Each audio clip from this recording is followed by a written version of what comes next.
Welcome to Singapore Property Talk Law, back again for another deep dive into Singapore real estate. Today we're tackling three terms that get thrown around a lot, TOP, CSC, and vacant possession.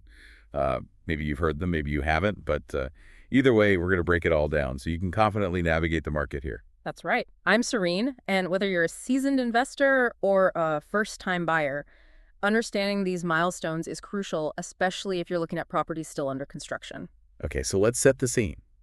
You've found an amazing condo. It ticks all the boxes, but there's a catch. It's not built yet, so you're looking at maybe a year or two before you can move in. And that's where TOP comes in, right? Exactly. TOP stands for Temporary Occupation Permit.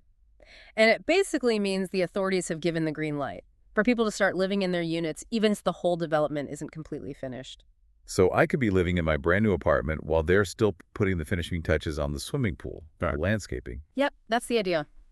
You might even find some good deals during this phase because developers are eager to get people in. Interesting. So it's like a soft launch for the building. Almost there, but not quite. Exactly. You get to enjoy your new place sooner, but you also have to be okay with a bit of ongoing construction. Makes sense. So how does TOP differ from CSC then? CSC stands for Certificate of Statutory Completion. And this one is a big deal. It means the entire project, every single unit, all the common areas, everything has been thoroughly checked and approved by the Building and Construction Authority. Oh, wow. So no shortcuts there. Absolutely.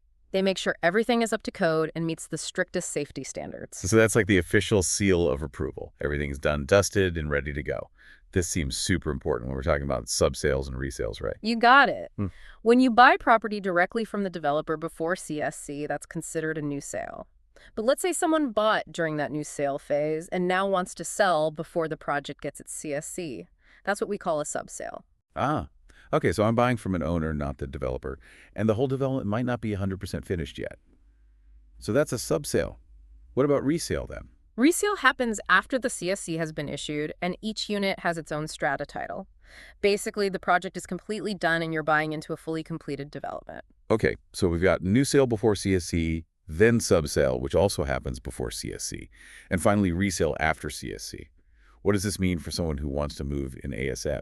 Well, if you're looking for a quick move, a subsale might seem tempting because you could find a unit that's almost finished and avoid that long wait for the CSC.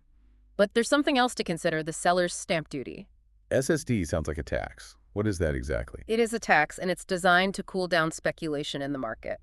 If someone buys a property and then sells it within a certain time frame, they have to pay SSD. So it's like a penalty for flipping properties too quickly. You could say that. It encourages longer-term ownership and helps to stabilize the market. Interesting. So if I'm buying a subsale unit, I need to factor in the possibility that the seller might have to pay SSD, which could obviously affect the final price.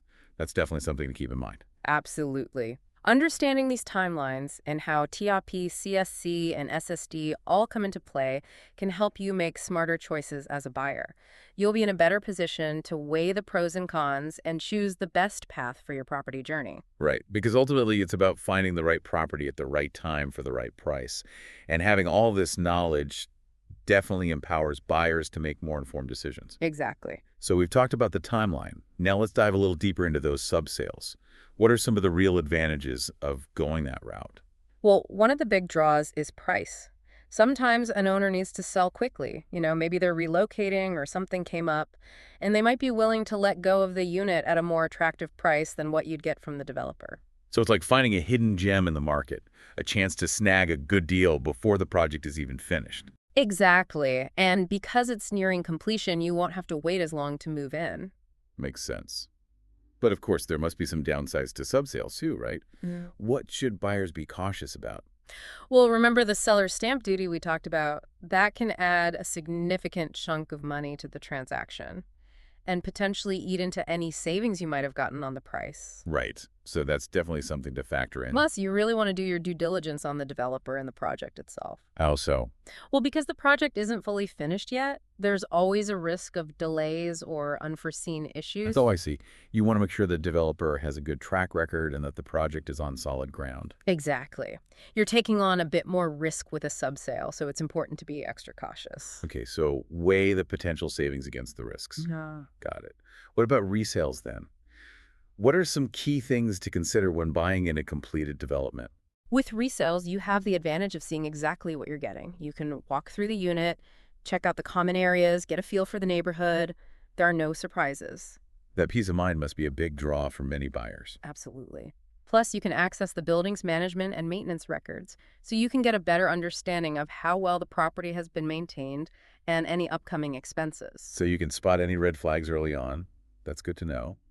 Now, what about renovations in resale units? Should I be excited about them or cautious? It really depends.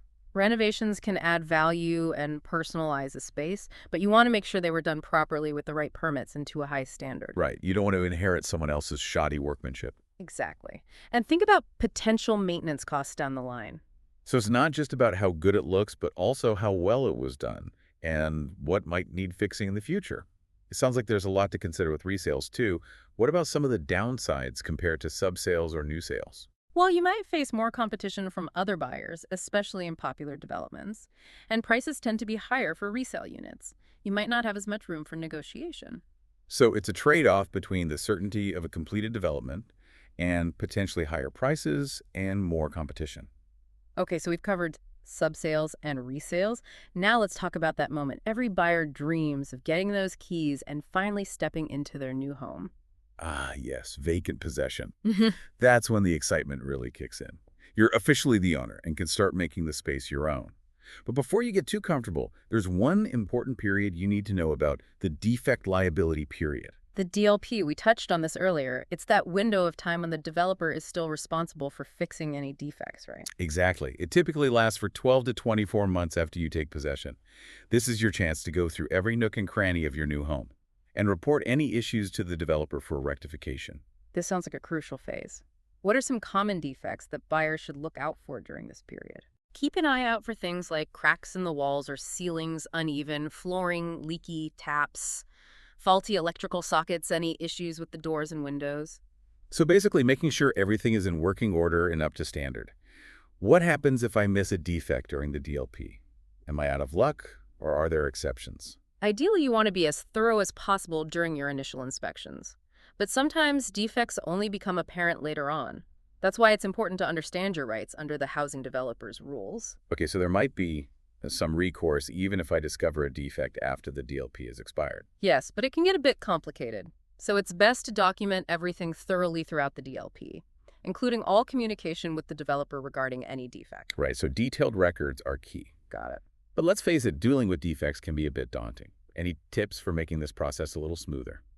Definitely. First off, don't be afraid to ask questions. The developer's customer service team is there to help you. And take photos and videos of any defects you find. Visual evidence is really helpful. Oh, that's a good point. Especially for those tiny cracks or uneven surfaces.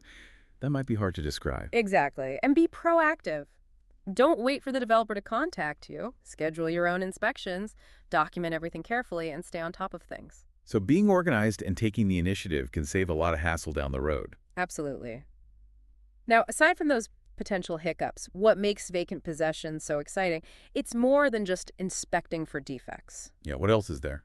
Well, it's the moment you truly step into ownership. You get that homeowner user manual, your guide to everything about your new property. The homeowner user manual? It's like the instruction booklet for my dream home. It covers everything from appliance instructions and maintenance tips to contact details for service providers. Wow. So it's like having a resident expert on hand. You got it.